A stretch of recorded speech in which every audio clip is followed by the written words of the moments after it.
Hello students, welcome to Canonical Classes. और आज के इस वीडियो में हम आगे स्टडी करेंगे reaction of classification of reaction on the basis of mechanism. ठीक है, तो मैकेनिज्म के बेसिस पे हम रिएक्शंस को कैसे डिवाइड करते हैं। सबसे पहले तो आपने पढ़ा होगा fast reaction, slow reaction, moderate reaction. वो तो हमने काइनेटिक के बेसिस पे कि किसकी कितनी स्पीड है उसके बेसिस पे डिसाइड किया था सॉरी, बट यहां पर हम मैकेनिज्म के बेसिस पर डिसाइड करेंगे। तो फर्स्ट अगर मैं बात करूं तो फर्स्ट टाइप की जो reaction that is elementary reaction. Elementary reaction and what is elementary reaction? क्या होता है एलिमेंट्री रिएक्शन? एलिमेंट्री रिएक्शन को सिंपल रिएक्शन भी बोला जाता है। ठीक है, इन सच रिएक्शंस ऐसी रिएक्शंस के अंदर रिएक्टेंट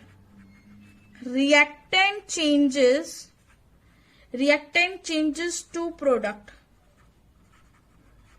ठीक है, रिएक्टेंट किस में चेंज हो रहे हैं? प्रोडक्ट में चेंज हो रहे हैं without intermediate formation. Without intermediate formation.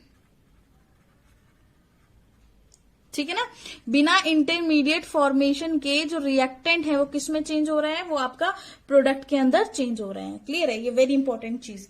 तो ऐसी रिएक्शंस मतलब ऐसी सिंपल रिएक्शन जिसमें कोई इंटरमीडिएट ही नहीं बन रहा, रिएक्टेंट से डायरेक्ट प्रोडक्ट बन रहा है। फॉर एग्जाम्पल सपोज मैंने एक ये रिएक्शन ये एक रिएक्शन है मेरे पास, A + B gives you product.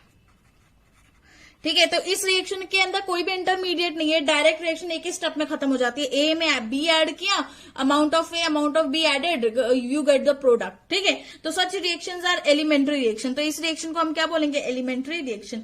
Experimentally अगर हम देखें, एक्सपेरिमेंटली अगर बात की जाए तो जो रेट होता है वो किसके इक्वल होता है? K इंटू ए पे पावर A है ना, और B पे पावर B।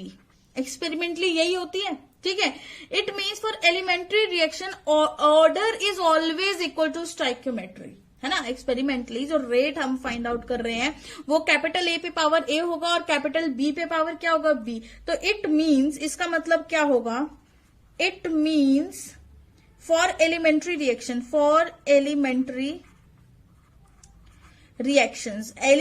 रिएक्शंस के लिए जो ऑर्डर रहेगा आपका, order is always equal to stoichiometry. Very very important. ठीक है, स्टोइकियोमेट्री बहुत इंपॉर्टेंट कंसेप्ट है। ये आपको याद रखना है कि एलिमेंट्री रिएक्शन के लिए उसका जो ऑर्डर होता है वो हमेशा उसके स्टोइकियोमेट्री के इक्वल होता है। ठीक है, और वहां पर जो ऑर्डर अगर हम लिखेंगे तो ऑर्डर यहां पर क्या निकल के आएगा? Order is equal to A + B। मतलब इस रिएक्शन के लिए अगर मुझे ऑर्डर लिखना होगा तो इस रिएक्शन के लिए हम ऑर्डर कैसे फाइंड आउट करेंगे? A + B। ठीक है, सिंपल है, कुछ भी नहीं है। पहले आप चेक करिए क्या रिएक्शन आपकी एलिमेंट्री है। अगर यस आपकी रिएक्शन एलिमेंट्री है तो आपने बता देना उसका ऑर्डर, उसका स्टोइकियोमेट्री देख के। दोनों के स्टोइकियोमेट्री को ऐड कर दो तो आपके पास क्या हो जाएगा? Order of the reaction. But condition apply कि अगर आपको स्टोइकियोमेट्री ऐड करके ऑर्डर फाइंड आउट करना है तो reaction should be elementary reaction. Right, now moving to second type of reaction that is complex reaction. तो कॉम्प्लेक्स रिएक्शन के अंदर क्या होता है? ये मल्टी स्टेप रिएक्शन होती है। These are multi step reaction. ठीक है, these are multi step reactions. For example क्या एग्जाम्पल लेते हैं? जैसे कि सपोज मेरे पास है 2A + B gives you C। ठीक है, इस तरह से आप लिखते हैं। अगर इस रिएक्शन का मुझे मैकेनिज्म लिखना है, मतलब ये पर्टिकुलर रिएक्शन गिवन है और इसका अगर मुझे मैकेनिज्म लिखना है तो मैं लिखती हूँ फर्स्ट स्टेप जो है, this was first step, A + B gives you C। ठीक है, A + B gives you C। Right, अब मेरे पास सेकेंड रिएक्शन क्या होगी? A + C gives you D, है ना। आपके पास जो प्रोडक्ट बन गया A + C gives you D, यहाँ पे सॉरी C नहीं आएगा, यहाँ पे D लिखना है। मैंने इंटरमीडिएट लिख दिया था गलती से। ठीक है, A + C gives you D। अब आप क्या करेंगे? Step 1 and step 2। This was step 1, यहां लिख देती हूँ ये स्टेप 1 है और ये क्या है आपका? स्टेप 2 है। और इन दोनों स्टेप में देखो, अब इन दोनों को क्या करो? ऐड करो। जब इन दोनों को ऐड करोगे तभी तो 2A आएगा। ठीक है, बट ऐड करने से C कैंसिल हो गया तो रिएक्शन क्या बन गई? 2A + B gives you what? Gives you D। यही बनी रिएक्शन, ठीक है। तो इसका मतलब सी क्या हो गया, कैंसिल हो गया। रिएक्शन के स्टार्टिंग में भी प्रेजेंट नहीं था, रिएक्शन के एंड में भी प्रेजेंट नहीं है, लेकिन इन बिटवीन द रिएक्शन वो प्रेजेंट है। और अगर कोई चीज in between the reaction present है तो इट मीन्स कि वो क्या है, आपका इंटरमीडिएट है, ठीक है। तो अब हम यहां पे लिख देते हैं, यहां पर जो हमारा सी इज एन इंटरमीडिएट, ठीक है। यहां पर जो आपका सी है वो क्या बन चुका है, इंटरमीडिएट बन चुका है। अब एक बहुत इंपॉर्टेंट बात, मैकेनिज्म के जितने भी स्टेप्स हैं वो खुद एलिमेंट्री होते हैं। मतलब जैसे सपोज करो इस मैकेनिज्म के 2 स्टेप हैं, स्टेप 1 एंड स्टेप 2, ठीक है। ये स्टेप खुद में एलिमेंट्री है, लेकिन कंबाइन करके ये कॉम्प्लेक्स रिएक्शन बना देते हैं। लेकिन एक पर्टिकुलर स्टेप की बात करो, जैसे सपोज पर्टिकुलर स्टेप 1 की मैं बात कर रही हूं, तो ए प्लस बी किस में कन्वर्ट हो रहा है, सी में। क्या ए प्लस बी की कोई इंटरमीडिएट स्टेज है, नहीं, वो डायरेक्टली सी में कन्वर्ट हो रहा है। तो ये रिएक्शन क्या होगी, एलिमेंट्री होगी। बहुत इंपॉर्टेंट बात, ठीक है।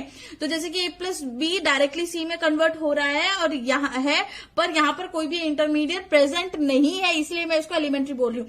वहीं पे ए प्लस सी भी डी में कन्वर्ट हो रहा है directly, without forming any intermediate in between the reaction, ठीक है। तो इसलिए इसको भी हम क्या बोलेंगे, ये भी क्या होगी, एलिमेंट्री होगी। लेकिन जब ये दोनों कंबाइन करके एक नई रिएक्शन बना रहे हैं तो उसको हम क्या बोलेंगे, उसको हम बोलेंगे कॉम्प्लेक्स रिएक्शन, क्योंकि इस रिएक्शन का एलिमेंट्री जो फॉर्मेशन हुई थी वो किसकी फॉर्म में हुई थी, सी की फॉर्म में, जिसको हमने कैंसिल आउट करके ये प्रोडक्ट बनाया, ठीक है। लेकिन इस पर्टिकुलर स्टेप 1 या स्टेप 2 की अगर मैं इंटरमीडिएट की बात करूं तो वो पॉसिबल नहीं है, वो नहीं थी। तो इसलिए हम ये बोल सकते हैं कि each and every step of complex reaction is an elementary reaction. लिख लेते हैं यहां पे, each and every step of complex reaction is a elementary reaction, is a elementary reaction। हर एक स्टेप जो है कॉम्प्लेक्स रिएक्शन का वो कैसी रिएक्शन है, एलिमेंट्री रिएक्शन है, ठीक है। बहुत इंपॉर्टेंट चीज है जो आपको याद रखनी है। अब सपोज करिए कि मेरे पास ये रिएक्शन है, plus B gives you product, ठीक है। मेरे पास ये रिएक्शन मुझे गिवन है। अब मुझे अगर इसका रेट लिखना है, rate is equal to K, A पे पावर एक्स और बी पे power y, this will be the rate, ठीक है। जहां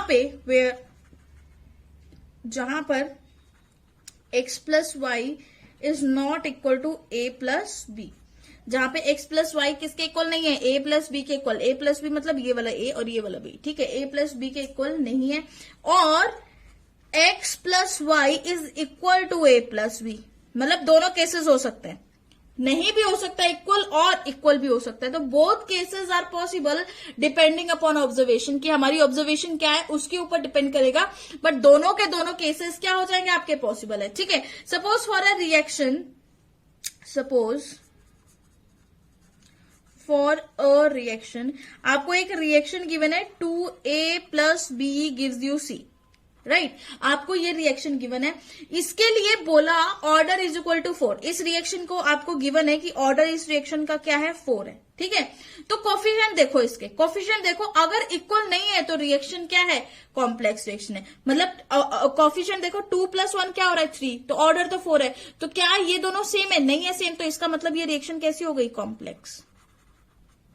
क्लियर है ये बात, ठीक है। ये रिएक्शन, क्योंकि एलिमेंट्री रिएक्शन का तो आपको सीधा सीधा फंडा पता है कि जो स्टाइकियोमेट्री को ऐड करके आप एलिमेंट्री रिएक्शन का ऑर्डर फाइंड आउट कर सकते हो। लेकिन यहां पर जब ऑर्डर ही नहीं गिवन है आपको, मतलब स्टाइकियोमेट्री ऐड करके ऑर्डर मैच ही नहीं कर रहा है, तो इट इज अंडरस्टूड कि ये रिएक्शन एलिमेंट्री ना होकर क्या रिएक्शन है, this is a complex reaction, right. और अगर इस रिएक्शन का ऑर्डर गिवन होता 2, इफ ऑर्डर इज इक्वल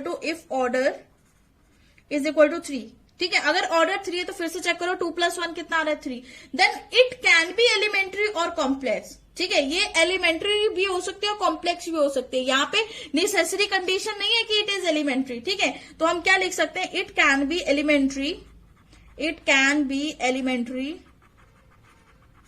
ये एलिमेंट्री भी हो सकती है और कॉम्प्लेक्स भी हो सकती है। It can be elementary as well as complex, but not necessary it is elementary, ठीक है। But it is not necessary,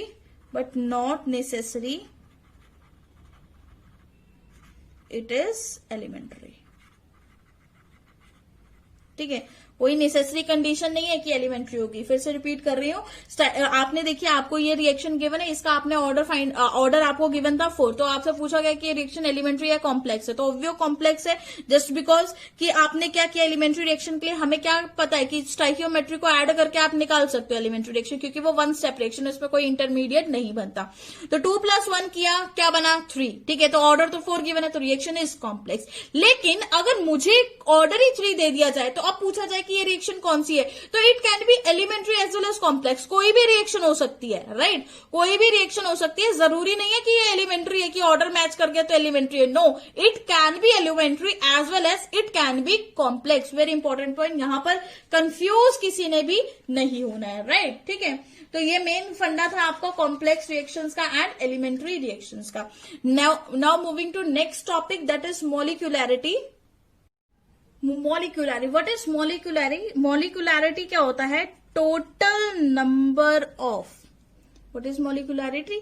total number of reacting species, reacting species, ठीक है, मतलब कितनी total number of species react कर रहे हैं, चाहे उसके एटम्स रिएक्ट करें, चाहे उसके मॉलिक्यूल्स रिएक्ट करें, एटम्स रिएक्ट करें, मॉलिक्यूल्स रिएक्ट करें, या फिर आयंस रिएक्ट करें, ठीक है, वो सभी क्या होंगे? सभी रिएक्टिंग स्पीशीज होती हैं, ठीक है। Taking part in a elementary reaction is called molecularity, ठीक है, टेकिंग पार्ट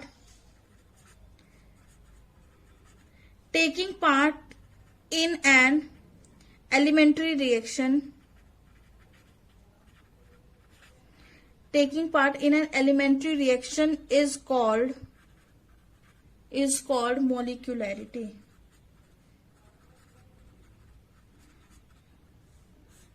इस चीज को हम क्या बोलेंगे? इस चीज को हम बोलेंगे मॉलिक्यूलैरिटी, मतलब कितने नंबर ऑफ रिएक्टेंट्स जो है स्पीशीज आपके, चाहे वो एटम्स है, चाहे वो मॉलिक्यूल्स है, चाहे वो आयंस है, वो कितने पार्टिसिपेट कर रहे हैं, कितना रिएक्ट कर रहे हैं, ठीक है, एक एलिमेंट्री रिएक्शन में। इंपॉर्टेंट चीज कौन सी रिएक्शन में? एलिमेंट्री रिएक्शन में। उस चीज को आप क्या बोलोगे? मॉलिक्यूलैरिटी बोलोगे, ठीक है। For example, for a reaction, suppose मुझे एक रिएक्शन गिवन है, फॉर अ रिएक्शन, ये रिएक्शन है, small A capital A plus small B capital B gives you B3 लगा दो, यहाँ पे आपने क्या बना दिया? प्रोडक्ट, ठीक है। अज्यूम करो कि आपके पास एक ये रिएक्शन है, A1 है, B कितने आपके पास? 3 है, ठीक है। तो अब देखो, ये जो A है ये तो एटम हो गया, एटम है कि नहीं? ये जो B3 है ये क्या हो गया? मॉलिक्यूल, हुआ कि नहीं? ठीक है, तो एटम भी हो सकते हैं, मॉलिक्यूल्स भी हो सकते हैं। और यहाँ पे इंपॉर्टेंट चीज ये कि स्टाइकियोमेट्रिक हमें आइडिया देता है मोल्स का। नॉर्मली जो स्टाइकियोमेट्री होती है वो हमें आइडिया मोल्स का, लेकिन हमें यहाँ पे मोल नहीं कंसीडर करना, because we are talking upon a microscopic level, ठीक है। तो इस टाइम पर व्हाट वी विल से कि अगर रिएक्शन एलिमेंट्री है, if A and B gives you product is an elementary reaction are elementary if A and B are positive integer, if it is elementary reaction है, first condition क्या? elementary reaction. second, if A and B are positive integers,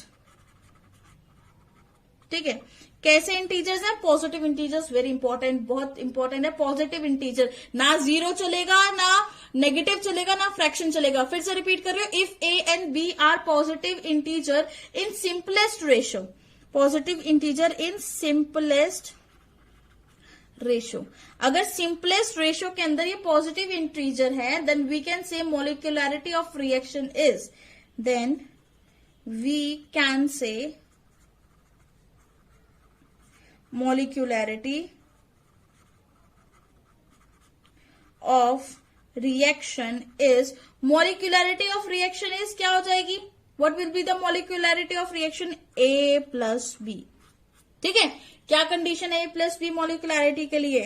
देखो भाई, molecularity is equal to A plus B, very important, ठीक है।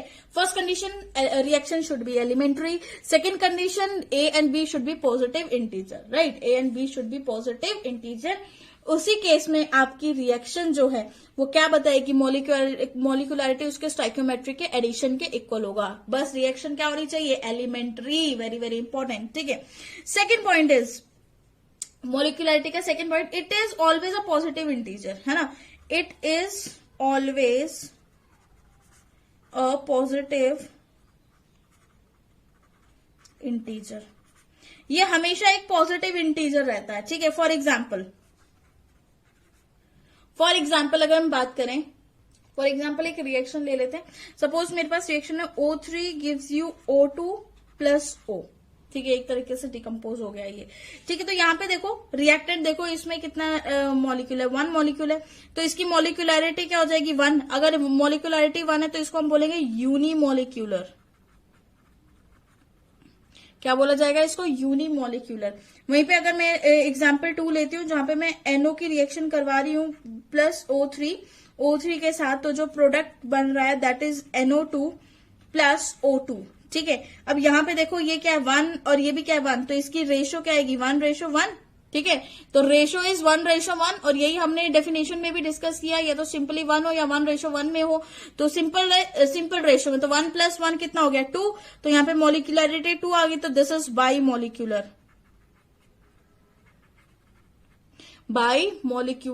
ठीक है, this is by molecular. और अगर मैं थर्ड एग्जाम्पल लू, सपोज मेरे पास ये है 2NO plus N2 gives you 2NO3, ठीक है, गिव्स यू 2NO3, हाँ बस ये है। तो अब यहाँ पे देखो रिएक्शन में देखो 2NO3 मिला, तो ये हाँ ठीक है, तो ये कितना आ गया, रेशो कितने की 2:1, this is also simplest ratio, तो ये 2 + 1 कितना हो गया 3, तो ये मॉलिक्यूलरिटी है, ये जो मैं लिख रही हूं ना ये, दिस इज मॉलिक्यूलरिटी, ठीक है, दिस इज मॉलिक्यूलरिटी। और ये 3 के लिए क्या होगी, ट्राई मॉलिक्यूलर रिएक्शन, ठीक है। तो ये मॉलिक्यूलरिटी थी जिसने आपको बताया कि आपकी रिएक्शन यूनिमॉलिक्यूलर है, बाईमॉलिक्यूलर है या ट्राईमॉलिक्यूलर है। ये हमेशा याद रखना है कि molecularity is always find out for elementary reaction. Molecularity सिर्फ और सिर्फ एलिमेंट्री रिएक्शन के लिए फाइंड की जाती है, कॉम्प्लेक्स रिएक्शन के लिए मॉलिक्यूलरिटी फाइंड नहीं की जाएगी, ठीक है। It is molecularity is find only for molecularity can be find only for, किसके लिए फाइंड की जाती है, only for what, elementary reactions, ठीक है। थर्ड पॉइंट की बात करें तो बहुत इंपॉर्टेंट पॉइंट है, दैट इज एक्सपेरिमेंटली देखा जाए तो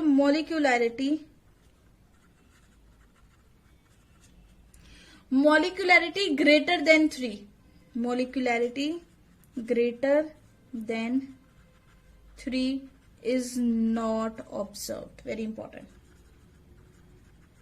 ठीक है। मॉलिक्यूलरिटी 3 से ज्यादा ऑब्जर्व नहीं होती due to negligible probability of effective collisions, due to negligible probability of effective collisions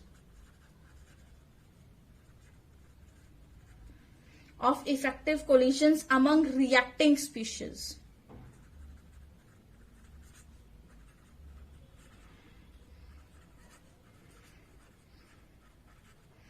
among reacting species, ठीक है।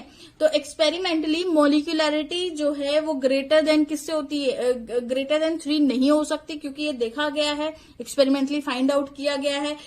ऐसा क्यों है, क्योंकि देखिए नेग्लिजिबल प्रोबेबिलिटी मिलती है, अगर इफेक्टिव कोलिजन रिएक्टिंग जो स्पीश रिएक्ट करती है, ठीक है, तो उनकी प्रोबेबिलिटी जो है वो बहुत ज्यादा नहीं देखने को मिलती, वो हमें सिर्फ 3 तक ही ऑब्जर्व करने को मिलती है उसकी मॉलिक्यूलरिटी, राइट, ठीक है। इसका मतलब क्या होगा, जो possible values for molecularity will be, जो हम अगर हम लिखें कि पॉसिबल वैल्यूज फॉर मॉलिक्यूलरिटी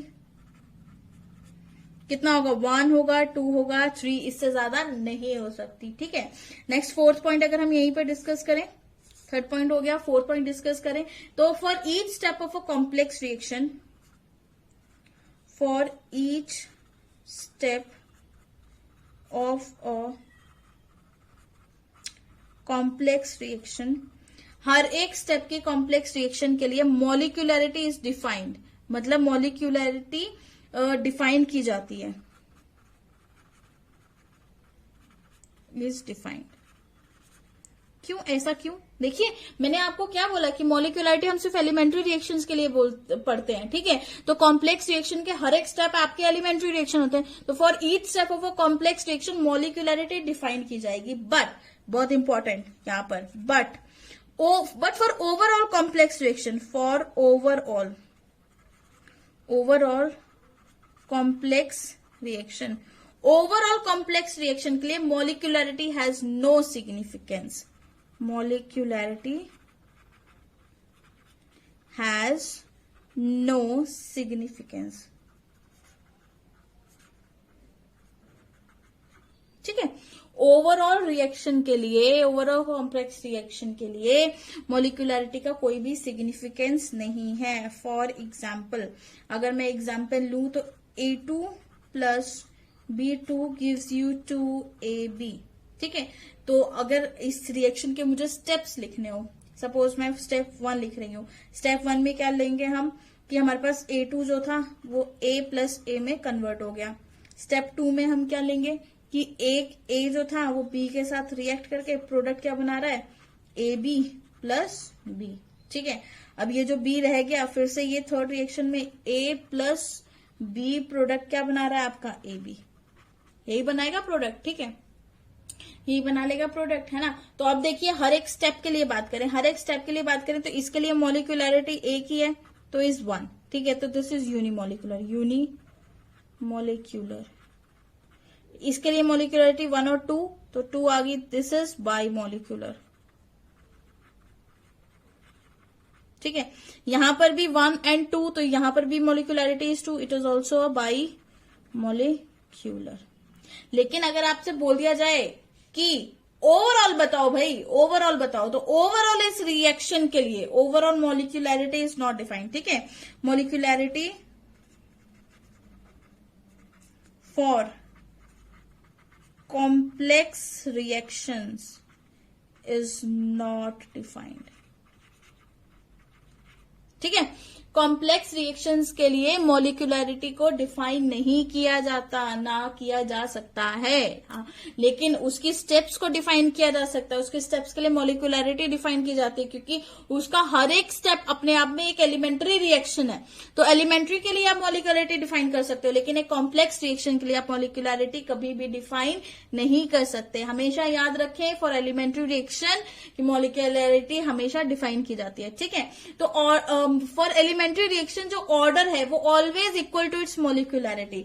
हमेशा याद रखना ये कि order is always equal to molecularity in case of elementary reactions, ठीक है। तो सभी जितने भी आपकी एलिमेंट्री रिएक्शंस हैं उनके लिए जो ऑर्डर है वो हमेशा उसकी मॉलिक्यूलरिटी के इक्वल होगा। तो इसका मतलब एलिमेंट्री रिएक्शन का जो ऑर्डर होगा वो 1 हो सकता है, 2 हो सकता है, 3 हो सकता है, 3 से ऊपर हो ही नहीं सकता, क्योंकि मॉलिक्यूलरिटी 3 से ऊपर जाती नहीं। It means order is possible, values will be, order के पॉसिबल वैल्यूज क्या हो जाएंगे, 1, 2 and 3, ठीक है। सपोज किसी रिएक्शन का ऑर्डर की वैल्यू से डिफरेंट है, मतलब ठीक है, मतलब कोई भी सपोज कोई रिएक्शन है जिसका ऑर्डर की जो वैल्यू है वो डिफरेंट आएगा, तो that will be a complex reaction, है ना। डिफरेंट कैसा आएगा, सपोज ऑर्डर आपका 0 आ गया, या फिर हम बोले तो ऑर्डर आपका -1 आ गया, -2 आ गया, है ना, ऑर्डर आपका फ्रैक्शन में आ गया। तो अगर इन वैल्यू से डिफरेंट वैल्यू आ रही है, 1, 2 और 3 से डिफरेंट वैल्यू आ रही है, तो वो कॉम्प्लेक्स रिएक्शंस का होगा। लेकिन 1 और 2 और 3 आ रही है और एलिमेंट्री रिएक्शंस के लिए आ रही है, तो वो क्या हो जाएंगे, आपकी एलिमेंट्री रिएक्शंस हो जाएंगे, ठीक है। तो एक यहाँ पर बहुत इंपॉर्टेंट क्वेश्चन पूछा जाता है, what is the difference between order and molecularity, है ना। तो ऑर्डर एंड मॉलिक्यूलर का एक छोटा सा डिफरेंस भी कर लेते हैं, ऑर्डर एंड मॉलिक्यूलरिटी, ठीक है। छोटा सा डिफरेंस कर लेते हैं ऑर्डर एंड मॉलिक्यूलर। तो सबसे फर्स्ट हमें ये तो पता ही है कि ऐसी नटशेल में मैं करवा रही हूं कि ये एक order, it is an experimental concept, it is an experimental concept, ठीक है। और ये एक थ्योरेटिकल कॉन्सेप्ट है, it is an theoretical concept. ये एक एक्सपेरिमेंटल कॉन्सेप्ट है और ये एक थ्योरेटिकल कॉन्सेप्ट है। सेकंड इज ऑर्डर दोनों रिएक्शन के लिए फाइंड किया जाता है, experiment elementary reaction as well as complex reaction, ठीक है। Order can be for elementary reaction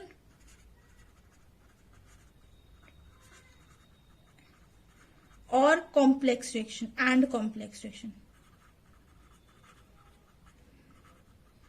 ठीक है। Order can be find out लिख देते हैं यहां पे। Order can be find out for complex reaction as well as elementary reaction. लेकिन मॉलिक्यूलैरिटी तो आपको पता ही है, इट इज ओनली फॉर किसके लिए होगी? सिर्फ एलिमेंट्री रिएक्शंस के लिए, एलिमेंट्री रिएक्शंस, ठीक है। थर्ड चीज अगर हम डिस्कस करें कि ऑर्डर कैन बी पॉजिटिव भी हो सकता है, नेगेटिव भी हो सकता है, फ्रैक्शन में भी हो सकता है और आपका जीरो भी हो सकता है, ठीक है। Order can B positive, negative, fraction और जीरो, बट लेकिन it is a positive integer. ये जो मॉलिक्यूलैरिटी है ये हमेशा आपका एक पॉजिटिव इंटीजर रहेगा। पॉजिटिव इंटीजर के अलावा कुछ नहीं हो सकता, ना जीरो हो सकता है, ना प्लस हो सकता है, ना माइनस में हो सकता है, ना ही प्लस में हो सकता है, ना जीरो में नहीं हो सकता, माइनस में नहीं हो सकता और फ्रैक्शन में नहीं हो सकता, ठीक है। तो ये था, ये छोटा सा मतलब जस्ट ओरली इसको डिस्कस किया है कि what is the difference between order and molecularity of a reaction.